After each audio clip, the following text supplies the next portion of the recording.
হে everyone, নমস্কার। আজ আমরা ফুল ফ্যামিলি মিলে যাচ্ছি মায়াপুর ইস্কন মন্দির পরিদর্শন করতে। এখন আমরা নবদ্বীপ ধাম স্টেশনে নেমে ফেরিঘাট পার করছি। আর এই মায়াপুর মন্দিরটি ভাগীরথী ও জলঙ্গি নদীর সংযোগস্থলে অবস্থিত।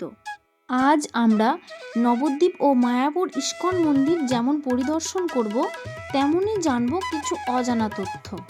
প্রথমেই জানব এই নবদ্বীপের নাম নবদ্বীপ কেন হলো। আসলে নবদ্বীপ নামটি এসেছে নব ও দ্বীপ এই দুই শব্দের সংমিশ্রণে। যদিও ভৌগোলিক দিক দিয়ে নবদ্বীপ হলো 9টি দ্বীপের সমন্বয়ে গঠিত, যার কেন্দ্রীয় দ্বীপটি হলো অন্তর্দ্বীপ, আর এটি বর্তমানে মায়াপুর নামে পরিচিত। এবার জানব মায়াপুর ইস্কনের আধ্যাত্মিক গুরুত্ব। তৎকালীন বাংলার গৌড় ছিল রাজধানী এবং নবদ্বীপ সেই গৌড়েরই এক অংশ।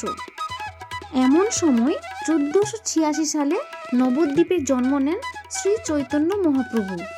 তিনি ধীরে ধীরে বেদ, পুরাণ ও তর্কশাস্ত্রে পারদর্শী হয়ে ওঠেন এবং তার জ্ঞান প্রচার করতে থাকেন। পরবর্তীতে শ্রী চৈতন্য মহাপ্রভু ও শ্রীকৃষ্ণের বাণী বিশ্ব দরবারে পৌঁছে দেওয়ার জন্য শ্রীল অভয়ের চরণারবিন্দ প্রভুপাদ কর্তৃক 1966 সালে নিউ ইয়র্কে প্রতিষ্ঠা করা হয় international society for Krishna consciousness বা ইস্কন মন্দিরের। এই ইস্কনের মূল উদ্দেশ্য হল ভগবদ গীতা এবং শ্রীমদ্ ভগবত পুরাণের শিক্ষার মাধ্যমে মানুষের মধ্যে কৃষ্ণ ভাবনা জাগরণ ঘটানো। এই মায়াপুর ইস্কনের প্রাথমিক মন্দিরটি প্রতিষ্ঠিত হয় 1975 সালে। শ্রীল প্রভুপাদ ভবিষ্যৎবাণী করেছিলেন এবং সেই লক্ষ্যকে সামনে রেখে টেম্পল অব দ্য বৈদিক প্ল্যানেটোরিয়াম নির্মাণের পরিকল্পনা করা হয়। বর্তমানে এটি বিশ্বের অন্যতম বৃহৎ মন্দির এবং বৈষ্ণবদের একটি আন্তর্জাতিক তীর্থক্ষেত্র। দেখতে দেখতে আমরা পৌঁছে গেলাম মায়াপুর মন্দিরের সামনে। আর প্রবেশ করে যে বড় মন্দিরটি দেখতে পাচ্ছি তার কাজ এখনও চলছে। আর বাম পাশে হচ্ছে ভজন কুঠি। এখানে অনেক দেশি বা বিদেশি ভক্তরা নাম কীর্তন করছেন। এই মন্দির খোলে ভোর 4:30টায় এবং বন্ধ হয় রাত্রি 8:30টায়। এবার আমরা এসে পৌঁছলাম মায়াপুর ট্যুরিজম সেন্টারে। এখানে বিভিন্ন প্রয়োজনীয় জিনিস বিক্রি হচ্ছে। আমরা সামনের দিকে এগোতে শুরু করলাম, আর সামনে এগিয়ে দেখতে পেলাম সেই বিখ্যাত গদা ভবন।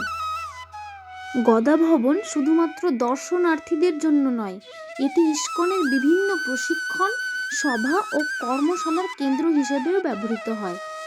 এই ভবনে ভক্ত ও অতিথিদের থাকা খাওয়ার সুব্যবস্থা রয়েছে। গদা ভবনে প্রবেশ করলে যেটি প্রথম নজর কাড়ে তা হলো চারপাশের সবুজাভ পরিবেশ এবং রং বেরঙের ফুলের সমাহার। এই গাছগুলো যেন গদা ভবনের শান্ত পরিবেশকে আরও জীবন্ত করে তোলে। ফুল গাছগুলো ঋতু অনুযায়ী বিভিন্ন রূপ ধারণ করে।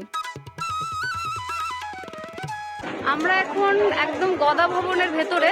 তো আমরা ফুল ফ্যামিলি মিলে আমরা এসেছি। এটা হচ্ছে আমার বোন, হ্যালো, আমার দিদি, এটা দিদি,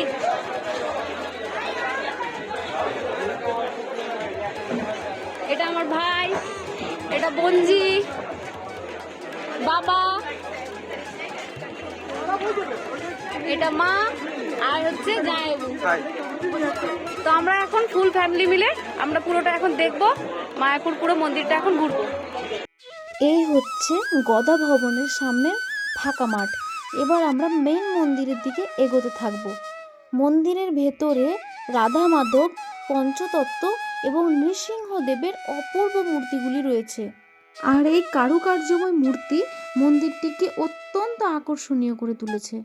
তবে মোবাইল নিয়ে ভেতরে প্রবেশ নিষিদ্ধ বলে কিছু দেখাতে পারলাম না। এবার আমরা সামনের গীতা ভবন, নামহট্ট ভবন, চক্র ভবন ও বিভিন্ন ভবনগুলো ঘুরে দেখব। এই ভবনগুলো হলো আধ্যাত্মিক অভিজ্ঞতার কেন্দ্র, যা প্রতিদিন হাজারো মানুষের মনে শান্তি আর ভক্তি জাগিয়ে তোলে। প্রতিটি ভবনে থাকা ও খাওয়ার সুব্যবস্থা রয়েছে, তবে এখানে থাকতে হলে অবশ্যই আগে থেকে বুকিং করতে হবে। এইদিকে শুরু হয়েছে শ্রীকৃষ্ণের নাম কীর্তন। Hare Rama, Hare Rama, Rama Rama, Hare Hare. দুপুর হতে আমরা খাবার খাওয়ার জন্য গদা ভবনের ভেতরে আসলাম। আর খাবার খেতে হলে অবশ্যই আগে থেকে কুপন নিয়ে রাখতে হবে। খাবারে ছিল ভাত, ডাল, 5 তরকারি, রুটি, ঘুগনি, বেগুনি আর পায়েস। খাবারগুলো নিরামিষ এবং অত্যন্ত সুস্বাদু। এই হচ্ছে খাবারের জায়গা, সবাই বসে এখানে খাওয়া দাওয়া করছে। আমাদের খাওয়া দাওয়া শেষ, এবার আমরা এখান থেকে বেরিয়ে পড়ব।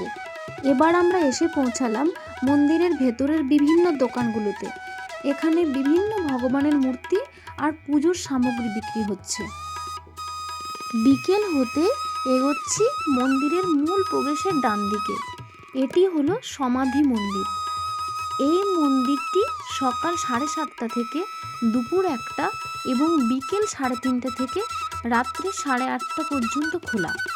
সমাধি মন্দিরের ভেতরে শ্রী প্রভুপাদ প্রভুর স্বর্ণমূর্তি এবং মন্দিরের দোতলায় শ্রী প্রভুপাদের ব্যক্তিগত স্মৃতিও দেখলাম। এটি হচ্ছে ইস্কনের নির্মীয়মান বড় মন্দির। আর সন্ধে নামতেই আমরা দেখতে পেলাম গৌর নিতাইয়ের পরিক্রমা। Ram Ram, Hare Hare, Hare Krishna, Krishna Krishna, Hare Hare, Hare Rama. মন্দিরে প্রতিদিন দিনে 6 বার আরতি হয়। আর মায়াপুর মন্দিরটি প্রতি বছর গুরু পূর্ণিমা, জন্মাষ্টমী, রথযাত্রা এবং গৌর পূর্ণিমায় নতুনভাবে সজ্জিত হয় এবং ভক্তরা আনন্দে মেতে ওঠে। আজকের ভিডিও এখানেই শেষ।